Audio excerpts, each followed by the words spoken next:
Bonjour et bienvenue au balado numéro 6 du groupe financier Bernard. Je suis en compagnie de Jean-Philippe. Comment ça va, Jean-Philippe? Bonjour Olivier, ça va très bien toi?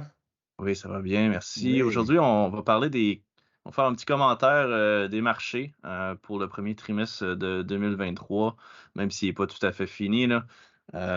Fait que on va en discuter de différents sujets. Le premier sujet qu'on aimerait toucher aujourd'hui, c'est la volatilité du mois de mars. Dis-moi Ouais. en plus. Oui, ben, on a eu des moments d'inquiétude au début du mois de mars quand la banque Silicon Valley Bank aux États-Unis s'est effondrée. Manque de liquidité et essentiellement par la suite, il y a eu une deuxième banque là, qui a pas tardé, la Signature Bank. Donc, dans l'espace d'une semaine, on avait déjà deux banques aux États-Unis qui sont des banques plus petites, qui ne sont pas évidemment des banques de la taille là, d'une JP Morgan ou d'une Bank of America, mais quand même. Il y avait une onde de choc là, qui semblait vouloir s'installer dans le marché, là, qu'il y a eu une panique qui s'est prise sur les titres bancaires aux États-Unis, donc à partir de ce moment-là. Et une semaine plus tard, ben, c'est le Crédit Suisse en Europe là, qui a flanché, qui a été racheté par la banque UBS, mais sous la gouverne de la Banque centrale suisse. Et puis aux États-Unis, bien évidemment, les banques centrales ont dû réagir également en décidant là, de venir assurer les dépôts de ces deux banques en difficulté. Là. Donc, moment de frousse, là, ça semble être normalisé. Par contre, il faut quand même rester très, très prudent dans les prochains événements parce que oui, les banques centrales ont intervenu, puis je pense qu'ils ont fait la bonne chose. Par contre, encore une fois, hein, les banques centrales sont venues gonfler leur bilan pour pouvoir finalement assurer là, que des dépôts que les dépôts de ces banques-là puissent être assurés.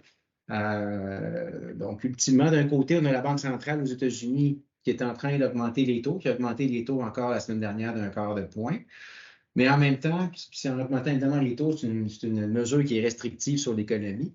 Et en même temps, on a une politique expansionniste en gonflant notre bilan parce qu'on vient, sinon, si on veut, absorber euh, les, les, euh, les dépôts, ou en tout cas assurer les dépôts de deux banques américaines pour s'assurer qu'il n'y a pas de contagion dans le milieu bancaire. Donc, des mesures qui se contredisent. Et d'un autre côté, la Fed n'a pas vraiment le choix d'agir comme ça. Donc, c'est pas évident. Et c'est sûr que ces augmentations-là, est-ce que Olivier, tu avais un commentaire en passant par rapport à la crise? Là, je parle et puis peut-être que ton point de vue aussi pourrait être intéressant dans ce contexte-là. Ben écoute, juste pour faire une petite mise à jour là, des dernières nouvelles, First Republic, qui était une autre banque régionale américaine, ont acheté donc en enchère là, par la Banque centrale américaine, là, donc SVB, Silicon Valley Bank, donc qui est Hmm. maintenant fait partie de First National et le titre de First Republic, pardon. Puis le titre de First Republic est en hausse importante suite à la nouvelle. Là. Donc à ce niveau-là. Ça semble être derrière nous, mais qu'est-ce qui se passe par la suite, ça reste à voir.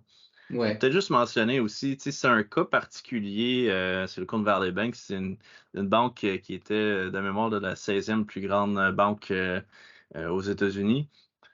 Il n'y avait pas il y avait pas de risk management, donc de gestion des risques. Là. La personne qui était en charge de ça avait démissionné il y a plusieurs mois et n'avait pas été remplacée.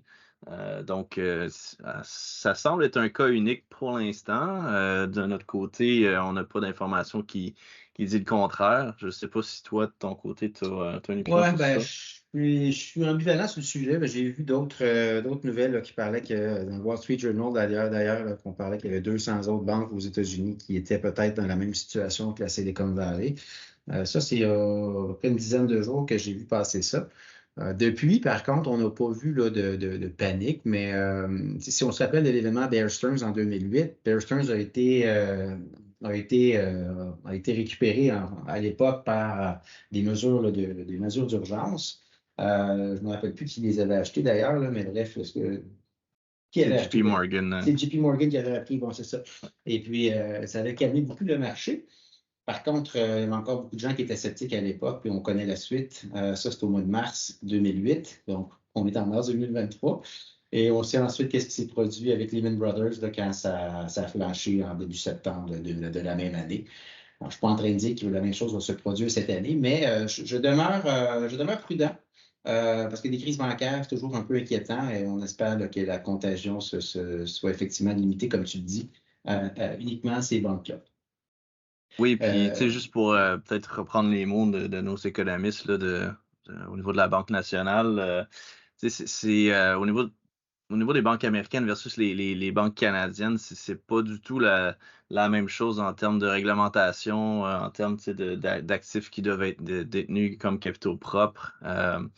C'est différent les règlements là-bas. Là. Tu sais, c'est aux États-Unis quand on est dans les grandes banques avec des risques systémiques, c'est vraiment totalement différent des critères, puis au niveau de la comptabilité, puis des sommes qui doivent être détenues en dépôt. Puis aussi, la notion importante, c'est qu'on a une peur de tout ça, tu sais, mais au bout du compte, les particuliers, ils ont quand même aux États-Unis une garantie de leur version de la SADC, là, FDIC, de 250 000 par compte bancaire. Donc, tu sais, on parle vraiment au niveau d'affectation de ces problèmes-là des grandes compagnies. Tu sais, c'est vraiment plus les compagnies avec beaucoup de dépôts, avec beaucoup d'argent. Tu sais, c'est pas les PME standards là, ou les petites compagnies américaines ou les particuliers qui sont touchés par cette crise-là. C'est vraiment juste les gros déposants. Puis Silicon Valley Bank, c'était lié aux compagnies technologiques ouais.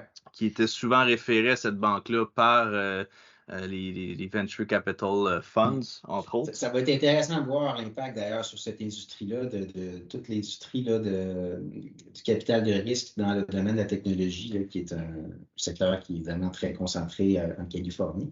Donc, à suivre là-dessus. Puis évidemment, toute cette panique-là, ce que ça a fait, c'est qu'il y a des valeurs refuges qui sont devenues, qui ont repris un peu leur lustre, pour faire de jeu de mots, mais l'or a été très fort durant le mois de mars. Donc, depuis le début du mois de mars, ceux qui sont investis ou qui ont des expositions à l'or, ben, ont vu des hausses de 7 sur leur position, alors qu'évidemment, le reste du marché était un peu plus malmené. Donc, encore une fois, l'or est redevenu, là, temporairement du moins, une valeur refuge. Et ça, c'est intéressant. Puis, peut-être également un deuxième message là, que ça nous envoie. Pourquoi l'or augmente comme ça? Ben justement, le fait que les banques centrales deviennent extrêmement, encore une fois, omniprésentes à essayer d'éponger les problèmes économiques et financiers, ce que ça fait, c'est que les banques continuent d'augmenter, finalement, de gonfler leur bilan. Et à force de gonfler le bilan, tu finis par attaquer ta devise. On n'est pas rendu là, mais l'or est peut-être en train de prévoir une forme d'anticipation de problèmes à venir sur des banques centrales là, qui sont devenues trop grosses et qui ont des bilans trop importants, qui vont devoir tôt ou tard faire refondre, si on veut, le bilan. Et donc, à ce moment-là, ben ça serait néfaste sur l'ensemble de l'économie. Donc, l'or est en train, effectivement, de se positionner par rapport à cette incertitude-là. Et il y a également une toile de fond d'incertitude sur le contexte géopolitique. On parle beaucoup d'incertitude aujourd'hui. Tout n'est pas négatif, il ne faut pas paniquer. D'ailleurs, quand on est bien diversifié, ben justement, avoir eu un peu d'or dans le portefeuille a fait en sorte qu'on a des portefeuilles qui ont été en hausse là, durant le mois de mars, notamment. Mais il reste que effectivement, il y a encore une fois de l'incertitude au niveau géopolitique. On a vu la Chine et la Russie la semaine dernière, le président Poutine et puis Xi Jinping, qui se sont serrés la main en mentionnant là, que les 100 prochaines années seraient des années où ce serait plutôt leur règne qui serait celui de. Ce serait le règne à eux, c'était un peu leur temps est comme venu. Quel genre de message on voulait dire par rapport à ça? Est-ce qu'on est en train de laisser sous-entendre que finalement leur force financière va prendre le dessus par rapport aux valeurs occidentales, par rapport aux économies occidentales? C'est pas clair, mais c'est clair, en tout cas, il semble se passer quelque chose au niveau géopolitique et sur la scène financière de ce côté-là. Donc, tout ça pour dire que qu'est-ce qui nous attend? Est-ce que les taux d'intérêt vont monter, vont baisser? Je vous dirais que si on regarde les participants de marché, depuis 6 mois maintenant, et un peu plus que 6 mois, on a une courbe des taux d'intérêt qui est inversée.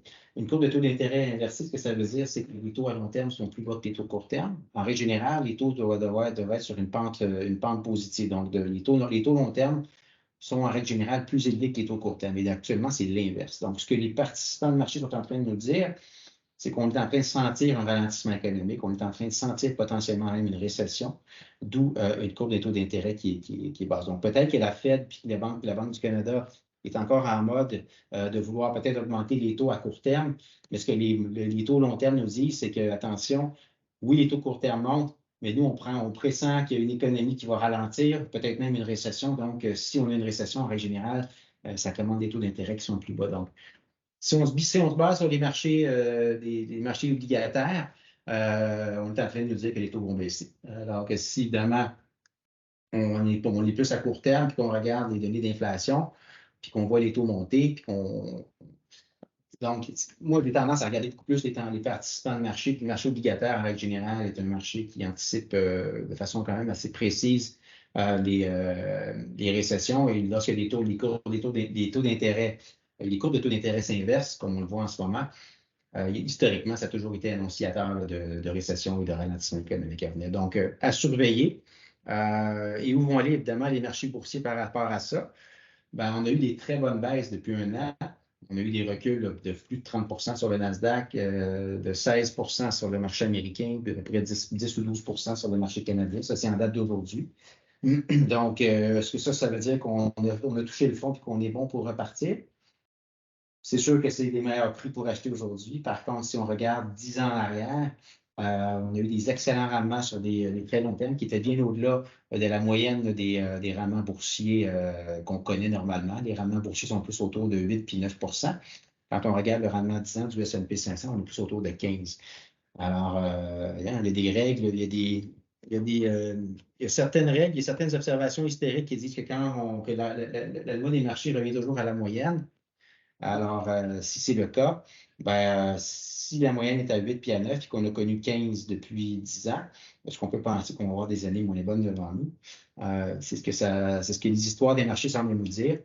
Donc, en tout cas, nous, personnellement, on est prudent sur le marché boursier. On a des positions qui sont défensives. On a de l'or dans nos portefeuilles. Et puis, au niveau des obligations, on a des beaux coupons d'intérêt maintenant qui rentrent à cause que les taux ont tellement monté qu'on se fait payer presque du 4 sur nos obligations. Donc, on n'est pas très nerveux dans le contexte, mais c'est sûr que l'investisseur qui est plus axé sur les marchés boursiers uniquement, nous, personnellement, on pense qu'il y a encore des moments de volatilité là, qui sont devant nous. Mais pour l'investisseur équilibré, pour l'investisseur diversifié, c'est pas quelque chose qui devrait lui faire de faim, parce qu'au contraire, la diversification va faire son travail. Et nous, notre rôle, évidemment, c'est de s'assurer que nos portefeuilles permettent d'avoir une classe d'actifs qui est toujours en hausse pendant qu'il y en a d'autres qui vont moins bien. Fait que ça compense pour le risque, qui fait que le portefeuille se maintient beaucoup mieux dans des contextes où il peut y avoir de la volatilité. Donc, oui, tout à fait. Puis, tu sais, faut pas oublier que même si on a un marché qui vraiment bouge latéralement, là, qui pourrait rien faire, par exemple, pendant plusieurs années, mais il y a quand même des dividendes qui rentrent. Il y a quand même, comme tu disais, les intérêts, les coupons des obligations aussi qui font le travail. Et la sleeve alternatif aussi, là, le bloc alternatif distribué également avec une cible de rendement là, de 6 Donc, tu sais, il y a moyen quand même d'avoir des rendements très acceptables, malgré qu'on a un marché qu'au bout du compte, il bouge très peu. Le meilleur exemple, on l'a vu tantôt, on en parlait, mais au mois de mars, avec toute la panique qu'il y a eu, le S&P 500 est quand même flat, donc il est négatif de 0,16 là, en date d'aujourd'hui. C'est ça. Donc, il faut garder ça en tête. Il faut regarder par en avant aussi. C'est ça qui est important. Là. Un marché Exactement. Exactement. D'avoir un horizon sur un an, c'est pas très représentatif. Sur 3 ans, là, on peut parler, sur 5 ans. Donc, ça dépend pour chaque personne, mais il ne faut pas sauter puis aux conclusions trop rapidement, puis être émotif. Il faut vraiment prendre du recul, comme tu le mentionnes. Tout à fait, tout à fait. Donc, voilà pour notre commentaire du trimestre 1. Et puis, en espérant que ces informations seront intéressantes pour vous. Oui, exactement. Puis, n'hésitez pas à nous poser des questions, à nous revenir pour tout commentaire. Donc, on va se reparler au prochain épisode du balado. Excellent. Merci beaucoup. Merci, Jean-Philippe. Merci.